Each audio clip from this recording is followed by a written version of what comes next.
Студенти и преподаватели от Медицинския университет във Варна посрещнаха ученици от 10, 11 и 12 клас, за да ги запознаят с предимствата на обучението по специалностите хуманна медицина, дентална медицина и фармация.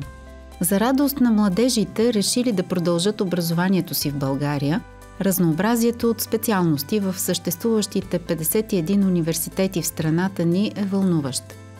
За кандидат-студентите изборът е интересен и в същото време доста отговорен процес, а за някои може да бъде откровено объркващ.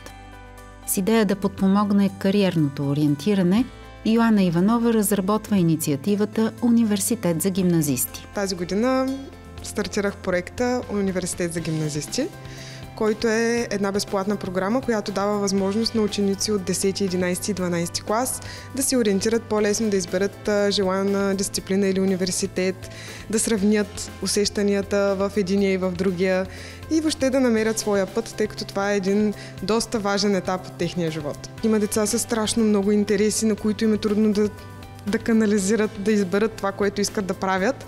И всъщност реших, че най-лесният начин да мога да дам съвет е като просто ги доведа в университета и те да видят какво е да бъдеш студент. В рамките на инициативата над 60 младежи от 8 варненски гимназии посетиха факултетите по медицина, дентална медицина и фармация на Медицинския университет. Посещението включваше срещи с преподаватели и студенти от различните факултети. Това младо поколение е по-различно от нашето. Искат да усетят средата. Искат да разберат какви възможности има и какви възможности им предоставят университетите извън академичното им образование.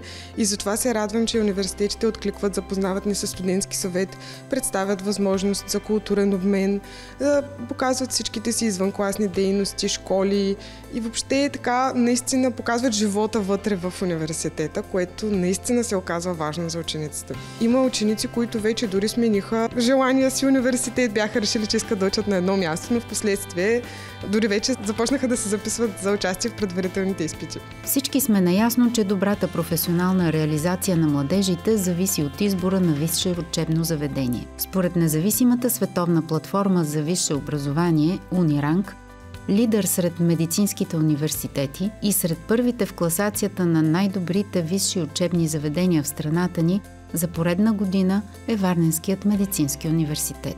Изключително сме впечатлени. Аз го казвам и като бивш студент. Завършила съм магистратура в Медицинския университет.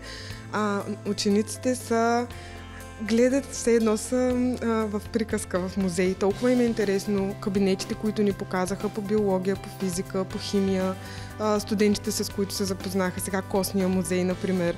Наистина е впечатляващо и визията на университета, отвътре като цяло дизайна. Наистина е един европейски университет, с който нашия град може само да се гордее.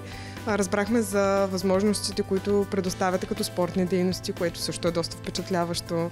Въобще библиотеката, всички възможности, които университета предоставя, според мен са грабващи. Ако аз бях на 18, нямаше да чакам до магистратура със сигурност.